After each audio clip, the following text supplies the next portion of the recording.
Hola mis hermanos, el Señor les bendiga.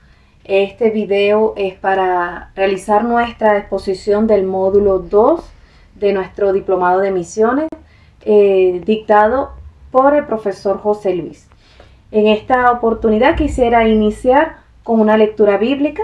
Vamos a buscar en nuestras Biblias el capítulo 1 de Génesis, versículo 26, 27 y 28. Dice la palabra de Dios en el nombre del Padre, del Hijo y del Espíritu Santo. Entonces dijo Dios: hagamos al hombre a nuestra imagen conforme a nuestra semejanza, y señoree en los peces del mar, en las aves de los cielos, y en las bestias, en toda la tierra, y en todo animal que se arrastra sobre la tierra.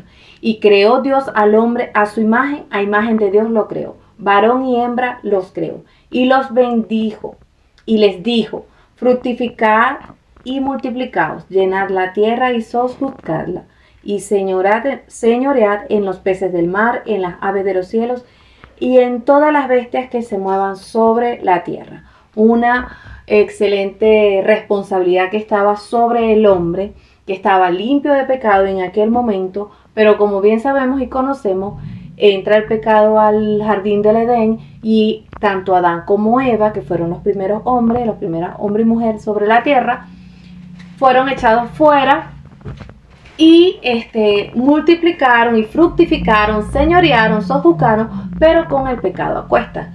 Entonces pasaron muchos años, cada generación iba creciendo, mucha gente con pecado y con maldad sobre la tierra, y dice el Señor que se arrepintió de hacer el hombre, y fue cuando llamó entonces a Noé, y conocemos la historia de que con un diluvio de 40 días y 40 noches, el Señor acaba con toda esa población. Pero luego de Noé, que fue el que halló gracia delante de los ojos del Señor, conjunto con sus 3 hijos y las esposas de sus hijos, él también fructificó, multiplicó la tierra, y fueron también en maldad. Leamos ahora en el libro de Génesis, igual, capítulo 11, desde el versículo 1, la historia de la Torre de Babel. Tenía entonces toda la tierra una sola lengua y unas mismas palabras. Y aconteció que cuando salieron de oriente hallaron una llanura en la tierra de Sinar, y se establecieron allí. Y se dijeron unos a otros: vamos, hagamos ladrillos y cozámoslos con fuego. Y les sirvió el ladrillo en lugar de piedra, y el asfalto en lugar de mezcla. Y dijeron: vamos, edifiquemos una ciudad y una torre cuya cúspide llegue al cielo, y hagámonos un nombre, por si fuéramos esparcidos sobre la faz de la tierra. Y lo que más teme el hombre, el Señor en su poder él lo hace. Y descendió Jehová para ver la ciudad y la torre que edificaban los hijos de los hombres. Y dijo Jehová: he aquí, el pueblo es uno, y todos estos tienen una sola lengua, un solo lenguaje, y han comenzado la obra, y nada les hará desistir ahora de lo que han pensado hacer. En el versículo 7 del capítulo 11 leemos: ahora pues descendamos y confundamos allí su lengua, para que ninguno entienda el habla de su compañero. Y así los esparció Jehová desde allí sobre la faz de toda la tierra, y dejaron de edificar la ciudad. Por esto fue llamado el nombre de Babel, porque allí confundió Jehová el lenguaje de toda la tierra, y desde allí los esparció sobre la faz de toda la tierra, dando entonces estas nuevas lenguas la creación de nuevas sociedades, culturas, tribus, etnias, naciones que hoy nosotros conocemos. ¿Por qué hice esta introducción bíblica? Porque nosotros en el módulo 2 estamos desarrollando el tema, o uno de los temas a desarrollar es sobre la antropología. Y la antropología es una disciplina que estudia la humanidad en todas sus facetas. Estamos hablando de que busca entender la diversidad humana y la complejidad de las sociedades y culturas en todo el mundo. En el ámbito misionero, la antropología misionera es un cambio de estudio que combina la disciplina de la antropología con la misión de evangelizar al mundo. Como dije en un principio, todo ya, cuando el Señor creó al hombre, lo creó limpio y sin pecado, pero luego que Adán y Eva cometieron el pecado, se multiplicó el hombre sobre la tierra, fructificó, pero lo hicieron con maldad y con pecado. Entonces, ¿Por qué tenemos la misión de evangelizar el mundo? Bueno, todo el mundo lo sabemos, porque llegó la buena nueva del Evangelio, Jesucristo, nuestro Salvador y nuestro Redentor. Y no todas aquellas lenguas, tribus y naciones, culturas, etnias, naciones lo conocen. Y nosotros que lo conocemos tenemos el llamado. Entonces, la antropología misionera es importante. Tiene la importancia porque parte de entender las creencias y las prácticas culturales de las comunidades que se quieren evangelizar. Explico. Cada cultura o cada nación tiene sus creencias. Y vamos a partir, por ejemplo, aquí en Brasil. Nosotros vivimos actualmente en Curitiba. Pero está la gente que viene de Río Grande do Sul, está la gente que viene del este y está la gente que viene del oeste. Y cada uno tiene una forma de hablar diferente y un jeito diferente, una manera de expresarse. De formas de la tierra, agrónomos, llano, litoral, las playas, tal cual como en Venezuela. El de Maracaibo se expresa de una forma, el de Oriente se expresa de otra forma, el sucrense se expresa de otra forma. Y nosotros en Guayana tenemos nuestra forma de hablar y nuestro tipo de lenguaje. Entonces, cuando nosotros aplicamos a entender las creencias y las prácticas, nosotros podemos adoptar aquellas creencias y prácticas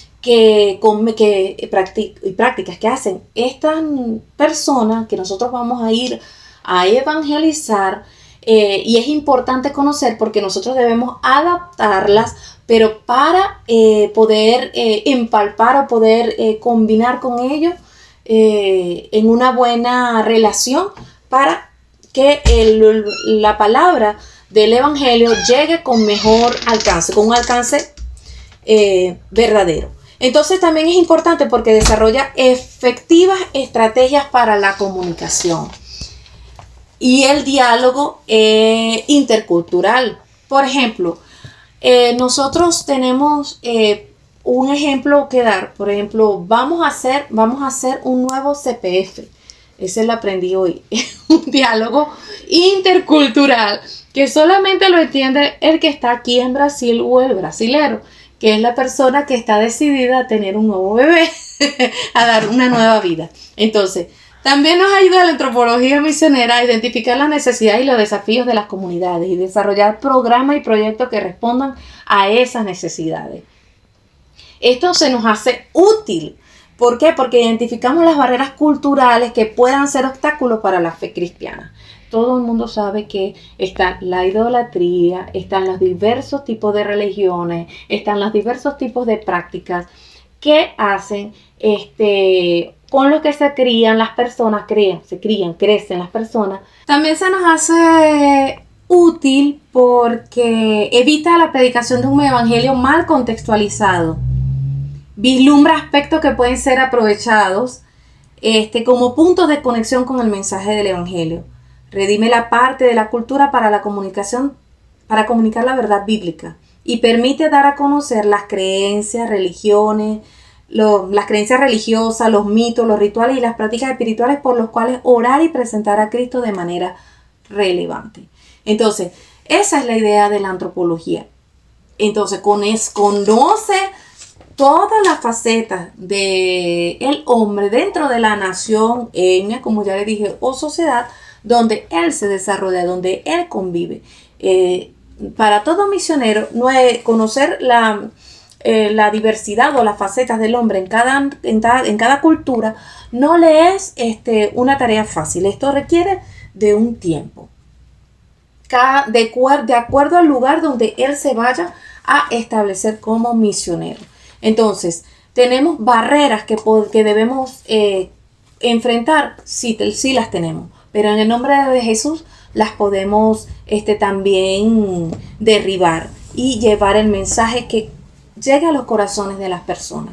Hola, Dios les bendiga, Dios les guarde. Quienes habla su servidor en Cristo, Semiramis Cedeño, y vamos a dar continuidad a esta exposición de antropología misionera y me corresponde explicar la parte de la cultura. Vamos a desarrollar principalmente 3 temas, que es la cultura, su definición, los fenómenos culturales y la Biblia y la cultura. ¿Qué es la cultura? Es un conjunto de valores y creencias y prácticas y tradiciones compartidas en un grupo de personas que se transmite de generación en generación y que influyen en su forma de vida y en su comportamiento. ¿Cuál es el empleo que se le da a la cultura? Tiene dos sentidos, el sentido absoluto y el sentido relativo. Por ejemplo, cuando decimos que una persona es culta, es una persona que ha adquirido conocimiento y esa está asociada al sentido absoluto, filosófico y pedagógico, porque tiene un sentido de erudición, de adquisición de conocimiento. Está el sentido relativo, antropológico y sociológico, que está asociado a los métodos, a las realizaciones, a los valores, a los estilos que caracterizan a un pueblo o a una sociedad. Tenemos también la división de la cultura, que tenemos la cultura material y la cultura real. La cultura material se podría decir que es como un producto, y un ejemplo de una cultura material puede ser los avances tecnológicos, que estos traen cambios en los espacios culturales. Tenemos la cultura real o ideal es la heredada de generación en generación, y muchas veces la cultura material influye en la cultura real por los avances tecnológicos. Muy bien, ahora le vamos a hablar de los fenómenos culturales. Dentro de los fenómenos culturales tenemos 6 aspectos.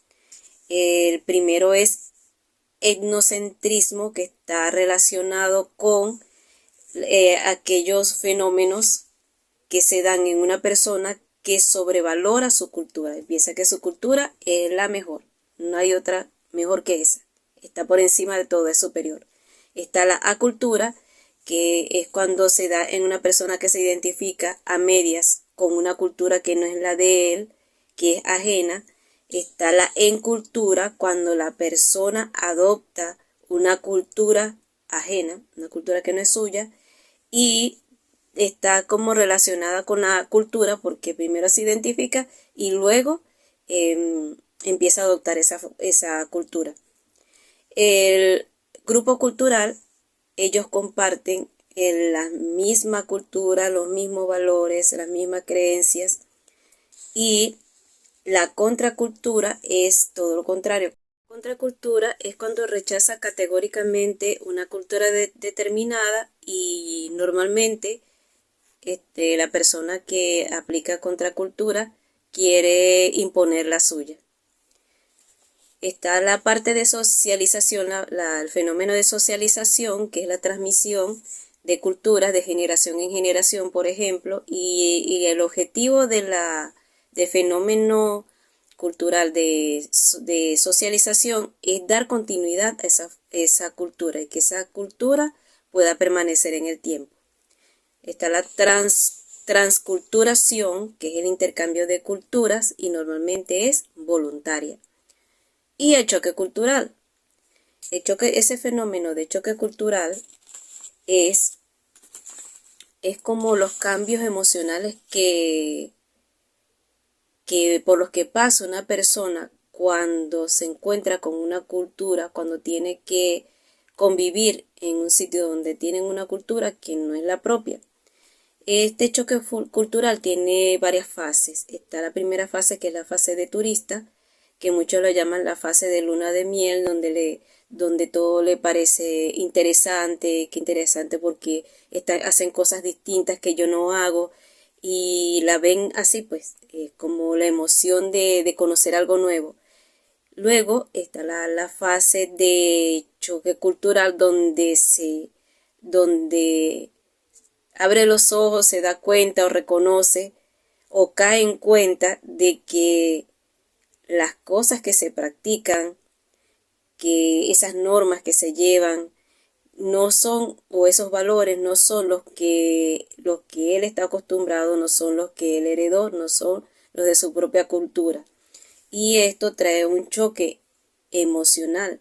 Este choque cultural trae un choque emocional en la persona, donde, como estamos hablando de misiones, en el misionero muchas veces es un desafío demasiado grande. Por ejemplo, yo que estoy aquí en Chile, me ha tocado estar he pasado por esas distintas fases, donde al principio me pareció interesante, después me empezó a chocar por cosas que a mí no me gustan, pero que tengo que respetarlas porque son culturas propias de este país.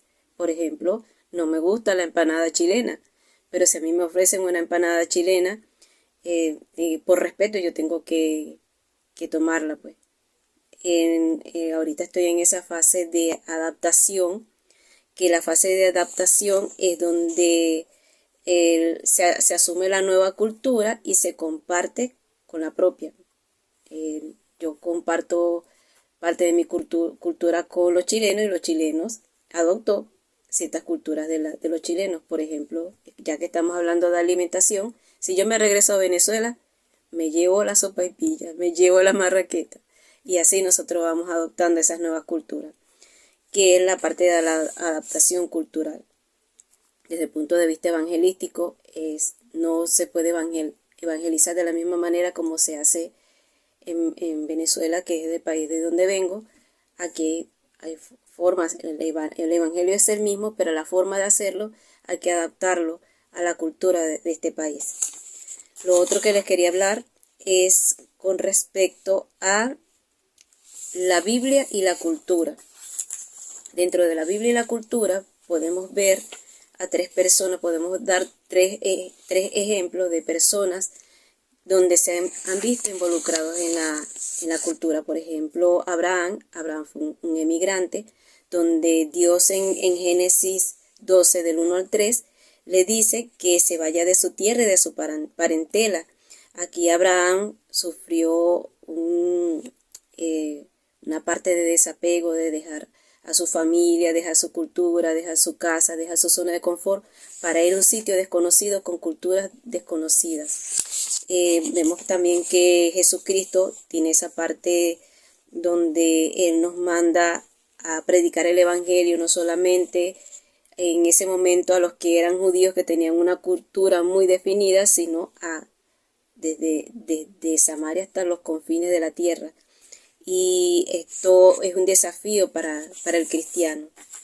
Y Pablo, que también podemos decir que está relacionado también con la parte cultural, porque fue muy empático, para que él no era de los que imponía su cultura, sino que como judío él no imponía su cultura, sino que él se adaptaba para poder llevarle el evangelio a otros. Bueno, hasta aquí el planteamiento de los términos que me correspondían. Dios les bendiga y Dios les guarde. Mil bendiciones. Mi nombre es Naismí Bolívar, estudiante de la Escuela de Misiones Puerto Ordaz, de la Iglesia Mano de Dios. Hoy quiero compartir con ustedes un tema muy bonito y muy especial, que como es la estructura social del Evangelio. Cuando hablamos de estructura social del Evangelio, debemos primeramente entender qué es una comunidad, qué es una sociedad. Básicamente, podemos definir la sociedad como un conjunto de personas que se relacionan y que poseen una cosmovisión común, que han sido formados desde la niñez en una determinada cultura. En el transcurrir del tiempo, de los años, hemos visto cómo las comunidades se han vuelto tan complejas, se han convertido en unas sociedades heterogéneas. De homogénea han pasado a sociedades heterogéneas y que han cambiado durante los años. Como misioneros debemos conocer, observar, explorar, diagnosticar qué tipo de comunidad nos corresponde incursionar la palabra de Dios. ¿Qué tipo? ¿Cuáles son las características? ¿Por qué esto es importante? Porque esto me va a permitir como misionero escoger y seleccionar el método para llegar eficazmente a esa sociedad. Las relaciones interpersonales también cumplen un papel fundamental para un misionero, que debe entender que esas relaciones interpersonales, esa comunicación eficaz, esa koinonía que debe haber entre la sociedad que corresponde al misionero, y esa koinonía debe estar, bien sea que me toque trabajar dentro de mi país o fuera de mi país. Esa koinonía no se puede perder. Debe haber una comunicación eficaz, la cual en cualquier sociedad que corresponda llevar este trabajo misionero. El misionero debe responder y buscar solución para responder a cualquier sociedad y buscar su adaptación, ¿verdad? Nosotros vemos que cuando llega un misionero, debe conocer las sociedades, su entorno, debe observarlo, debe dedicar un tiempo para saber en qué sociedad le corresponde trabajar, cuál método debe utilizar. E igualmente, porque él, como él se interesa, también se va a interesar esa sociedad para conocer al misionero. ¿Por qué? Porque el misionero se va a enfrentar a muchos desafíos, se va a enfrentar a muchas cosas, muchos conocimientos de esas personas, porque muchas veces van a tener conocimientos bíblicos, conocimientos extrabíblicos, y conocimientos bíblicos. Y entonces el misionero debe estar preparado para asumir todos estos desafíos. E igualmente esa sociedad, cuando llega un misionero, ellos se interesan por conocer cuáles son las costumbres de ese misionero, qué hace el misionero, qué profesión posee el misionero, cuáles son sus creencias, cuáles son sus valores, porque también se interesan en esa persona que llega a cumplir este propósito de Dios. Y entonces, a través de eso, el misionero logra su adaptación, y también estas personas de esta sociedad logran ubicar al misionero o incursionarlo dentro de esta sociedad. El misionero también debe entender que todas las culturas son iguales, ¿verdad? Claro, como personas tienen diferentes culturas, pero que todas son iguales, que ninguna es especial y la otra, superior, y la otra es inferior. Él le debe dar la importancia a cada uno de ellos. Cuando un misionero entiende esto, allí se puede decir que el misionero va a obtener éxito, va a tener va a florecer dentro de esas comunidades, pero respetando la cultura, las costumbres, los valores de las personas, pero también debemos entender y obedecer debemos entender que no podemos adaptarnos, no podemos obedecer a esas estructuras sociales, que nuestro trabajo como misionero es incursionar, introducir el modelo bíblico dentro de esas sociedades. Y además de introducir ese modelo bíblico, debemos formar líderes que también van a colaborar en la expansión del Evangelio, en buscar almas para Cristo. En conclusión, podemos decir que la iglesia, los misioneros, cumplen un papel importantísimo en cuanto a la estructura social. Es de nosotros, o los misioneros, a quien tiene ese llamado, incursionar la palabra de Dios dentro de esa sociedad. A través de la palabra se va a introducir, va a haber una transformación de esas personas, porque la iglesia, el misionero, el objetivo principal es incursionar la palabra de Dios, ¿verdad? Llevar la palabra de Dios para que haya una transformación y un crecimiento social de los cristianos. Entonces, esta es la palabra, la única, a través del Espíritu Santo, la que va a dar esa transformación, entendiendo que cuando llega Cristo a una sociedad, allí hay una transformación, un cambio social, un cambio espiritual, un cambio económico y cambio en todos los aspectos, porque lo que quiere Cristo es que nosotros seamos transformados y que nuestro corazón esté, y que Él esté en nuestro corazón y nosotros, Él permanecer en nosotros y nosotros permanecer en Él, para que haya un cambio y una transformación. Dios les bendiga, amados hermanos. Buenas tardes, hermanos. Dios les bendiga grandemente. Mi nombre es Carmen Carzadilla y les voy a hablar sobre lo que es la cosmovisión. En términos lingüísticos, la palabra cosmovisión es una traducción del término alemán que significa literalmente observar al mundo. Dicho concepto fue introducido por Wilhelm, que fue filósofo y psicólogo.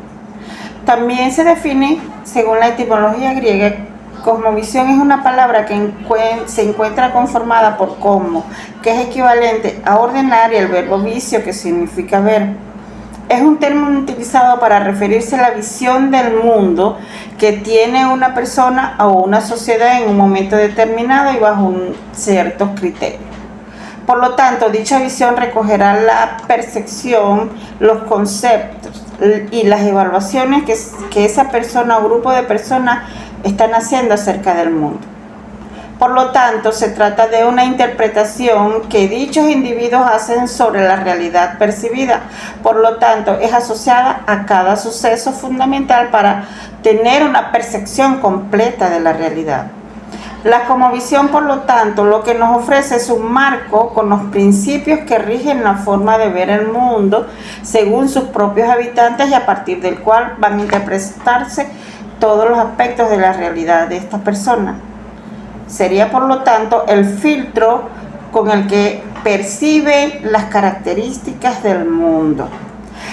Cada ejemplo, cada persona o cada ciudad, cada país o cada población o cada nación tiene su cosmovisión, tiene su manera de percibir las situaciones que se les establezca según algunos elementos. Tenemos entre esos elementos los valores. Los valores parten de lo intrínseco, de lo interno.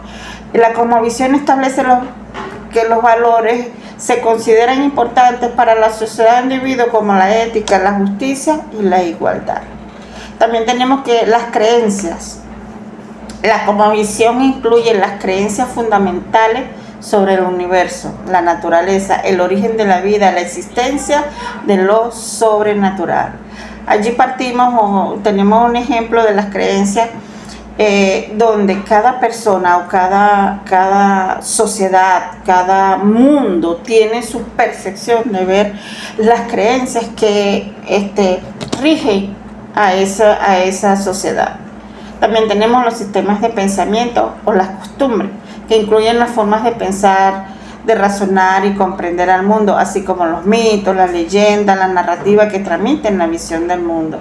Y por último tenemos algunas actitudes, que son las que permiten a la cosmovisión influir en el comportamiento de las personas, determinando cómo se relacionan con los demás y con el entorno. O sea que nosotros debemos manejar como personas con una cosmovisión de este mundo, nosotros debemos manejar otros tipos de ver al mundo para poder llegar y evangelizar. Debemos aprender y conocer cada una de las partes que componen a una sociedad, a una comunidad, bien sea global o bien sea local, para poder llevar el evangelismo. Muchas gracias y Dios les bendiga.